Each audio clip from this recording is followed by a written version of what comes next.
captain's log. This one's for the kids. In the Torah, the Shema is always said with the V'ahavta, which is Deuteronomy 6:4 through 8 or 9 or 10 or something like that. In the V'ahavta, which literally means "and thou shalt love,"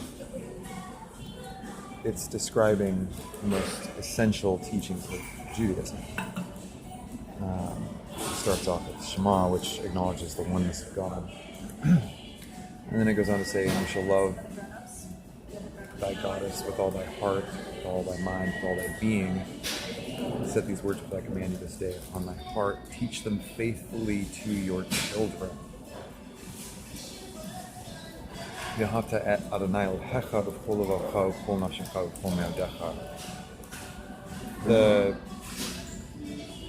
teach them faithfully to your children is followed by when you lie down and when you rise up, when you are in your home and when you're on your way. Bind them as a sign upon your hands. Let them be a symbol before your eyes.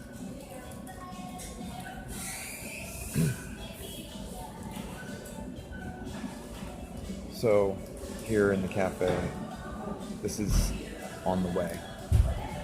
When we rise up in the morning, we give thanks for being alive. We go to bed, kiss our kids goodnight. And everything that a mother or father does with their kids is teaching them something.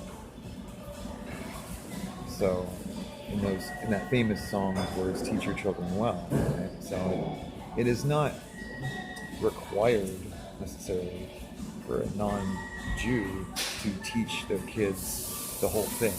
They just have to teach them the first 7 laws of the 10 Commandments, that there is a God, and not to do evil stuff like kill people and steal and, adultery. I don't know, adultery might not be on there. Covetousness is one. That's the 10th commandment. That's not included in the Noahide laws. And I tell you, to not want something that someone else has, that is heavy. I think the other one that they're exempt from is the Sabbath one. It's been a while since I've done cross preaching, but essentially the main thing is that Goddess will write the teachings in your heart. That's the teachings of the prophet, and that no teacher will be necessary to teach you once you have that law in your heart. But if you don't take the time to teach that law to your children, the law of goodness, the law of grace, the law of mercy, the law of defending the needy, helping the oppressed, freeing the slaves, feeding the poor, etc., clothing the naked.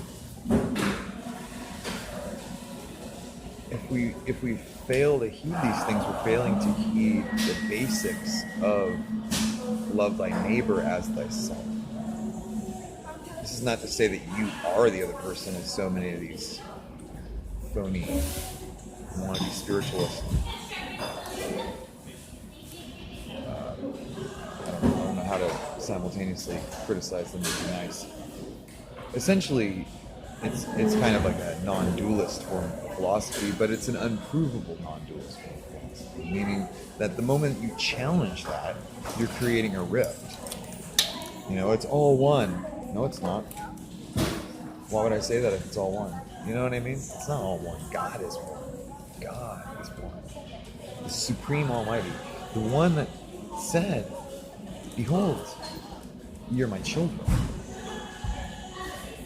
So, in the same manner that God teaches us, so are we instructed deliberately with maximum attention on passing on this teaching as it was given to us.